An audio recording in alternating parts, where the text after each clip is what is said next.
देखिए, जिस तरह से विधायक प्रताप सरनाईक साहब के माध्यम से इस क्षेत्र में हम विगत कई वर्षों से काम करवा रहे हैं, तो विरोधियों के पैर के नीचे की ज़मीन की जो बालू होती है, वो बालू खिसक रही है। इसलिए किसी न किसी तरह से किसी न किसी को यूट्यूब चैनल वाले को पकड़ के, किसी पत्रकार कम दलाल को पकड़ करके हमारे खिलाफ इस प्रकार का न्यूज़ चलवाते हैं और उनको उसको बदनाम करने की कोशिश करते हैं। लेकिन मैं इनको 1994 से पूरा पढ़ा हूँ और 94 से संघर्ष कर रहा हूँ। ये बोलते हैं कि हम भारतीय जनता पार्टी की बाले किला है। इनको 2002 में इनको हराया, 2007 में हराया, 2012 में ये हमारे कुछ लोग, हमारे पार्टी के वरिष्ठ नेता गड़बड़ नहीं किए होते उस समय के हमारे राष्ट्रवादी के, तो शायद इनको नगर सेवक भी इनका बनता नहीं। और 2017 में भी आप देखे होंगे कि 3 दिन में आदरणीय उस समय के वर्तमान मुख्यमंत्री आदरणीय देवेंद्र फडणवीस जी 3 दिन दिल्ली दरबार होटल पे आकर के बैठे, तभी जाकर के यहाँ का समीकरण बदला।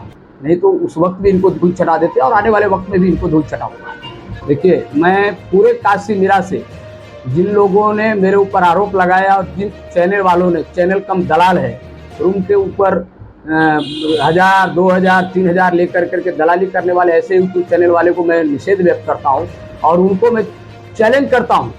वो यदि माई का लाल है, यदि असली माँ का दूध पिया है, तो एक भी मेरे को सिद्ध करके बता दे कि मैंने वहाँ पे 1 रुपया की दलाली किसी को की है। रहा सवाल जिस महिला का आप जिक्र कर रहे हैं, उस महिला का विषय ऐसा है कि वो महिला को रूम बेचना था, एक रामू मौर्या करके, मेरे घर के सामने एक चाली में बेचारा रहता था।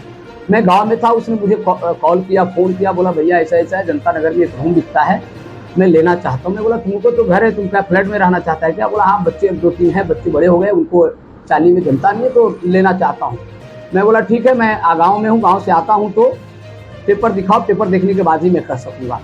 मैं गाँव से आया, आने के बाद 1 महीना तक वो मुझसे कोई संपर्क नहीं कर पाया और मैंने उससे संपर्क कर पाया। 1 महीना के बाद शायद वो जो चिंता देवी है, उसने रामू मौर्या को वापस कॉल किया, तो फिर रामू मौर्या का मुझे कॉल आया कि भैया ऐसा है कि मुझे आपसे मिलना है। मैं बोला किस बारे में? तो उसी रूम के बारे में। मैं बोला ठीक है, कल तू सुबह आ जाना।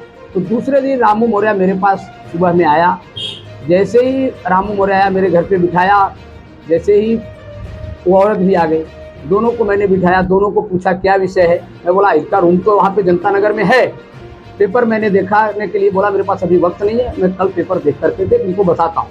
फिर हमारे घर में दोनों जन चाय पिए और इसमें ऐसा विषय था कि ये औरत जो है 14 लाख रुपया में इनसे सौदा करने का दोनों जन का बात हुआ था, मैं उसमें बिल्कुल नहीं था। उसके पहले उसने 13 लाख रुपये में मांडवी पाड़ा की एक पिंकी शर्मा करके है, उससे 13 लाख में सौदा की थी। 8 लाख रुपया उससे ली चुकी थी।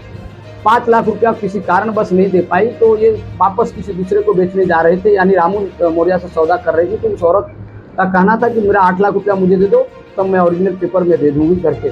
उसके पहले भी एक डॉक्टर हैं हरेंद्र यादव, उनसे भी 7 लाख रुपया एक चिंता यादव ने उठाई थी। इस प्रकार की दूसरे दिन जब मुझे कहानी मालूम पड़ा तो मैंने चिंता देवी को बुलवाया। चिंता देवी से सारी कहानी मैंने जानकारी ली, तो वो बोली कि मुझे 8 लाख रुपया रिटर्न मिल जाएगा तो मैं पेपर दे दूंगी और मेरा कोई हरकत नहीं।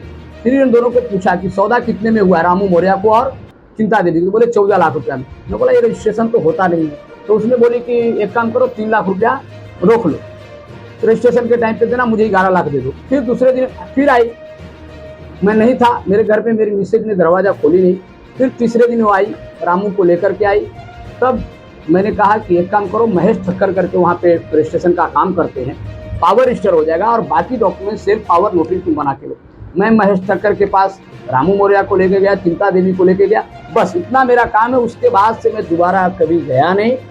डॉक्यूमेंट बना, इन्होंने उनको पैसे बैंक से ट्रांसफ़र किया, बैंक का पूरा डॉक्यूमेंट के अंदर है। बाद में वो भाई जो है, महिला जो है, किसी के कहने पे पलटी मारने लगी, तो रामू मौर्या ने जाकर के उसमें एक भाड़ोतरी रखी थी, वो भाड़ोतरी को खाली करा के, उसका कुछ 30,000 का डिपॉजिट था, वो 30,000 डिपॉजिट भी रामू मौर्या ने। उसके बाद कुछ जो है बीजेपी के दलाल लोग, अभी कौन दलाल है मुझे मालूम नहीं, कुछ दलाल लोग ऐसा कोशिश किए कि उस रूम को हड़पने की कोशिश की। तो मैंने रामू मौर्या को पुलिस स्टेशन में तकरार के रामू मौर्या के खिलाफ किया गया, उसमें मेरा भी नाम जोड़ा गया। मैं गया, मैंने पुलिस को सारी जानकारी दी, रामू मौर्या का स्टेटमेंट हुआ। उसके बाद इन्होंने आर्थिक गुना शाखा में वो भाई से तकरार करवाया गया, वहाँ भी गया, वहाँ भी मैंने पूरा पुलिस को जानकारी दी। तो पुलिस उनको एफआईआर दर्ज नहीं। किस तरह से आपने बेचा है, बेचने का कागज है, उसको नोटरी हुआ है, उसके बाद बैंक में 12 लाख रुपया का जैसे कि आपने ट्रांसफर लिया है और वही ट्रांसफर लेके 8 लाख रुपया चिंता देवी ने पिंकी शर्मा को किया। इसी तरह से मेरे को कल कॉल आया था, सविता यादव जो है हमारी इधर राष्ट्रवादी की महिला उपाध्यक्ष, उनसे पैसा लिए।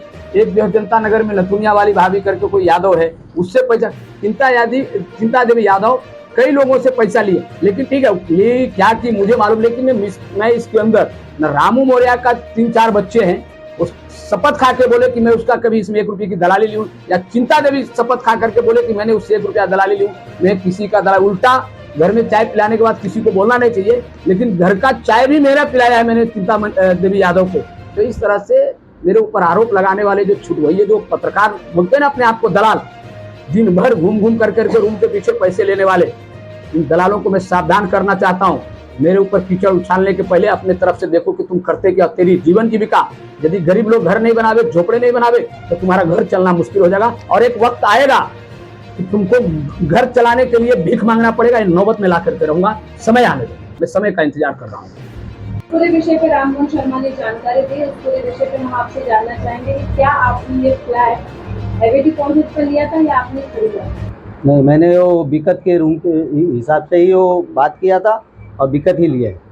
आप जिस समय अपने घर का पोजीशन लेने गए, उस समय वहाँ कौन था और किसने हाथापाई और मारामारी की? मैं पोजीशन लेने के बाद हमारे हाथापाई, वो एक है मतलब समाजवादी पार्टी, ये बीजेपी में रहती है, वो उनका कुछ पता लगा, उनका मेरा 3 लाख रुपया है और तुरंत आई चिंता देवी को पकड़ के लिए और बाद में मेरे को पकड़ा। बोला मैंने इतना 5 लाख, उस समय बोली मैंने 5 लाख रुपया दिया हूँ, 5 लाख दिया हूँ और तूने रूम कैसे ले लिया? मैंने बोला मैं लिया, पैसा लिया हूँ। आपने अगर 5 लाख दिया है तो आपको रूम लेना चाहिए ना, कब्जा करना चाहिए आपको। तो बोली बहुत झगड़ा झंझट बहुत किया, बोला तेरे को केस करूँगा, ये करूँगा, अंदर करा दूंगा। मैं बोला मैं डरने वाला नहीं हूँ, मैं 13 लाख रुपया दे चुका हूँ और 13 लाख देने के बाद मैं रूम में हूँ, आपको जो करना है आप कीजिए।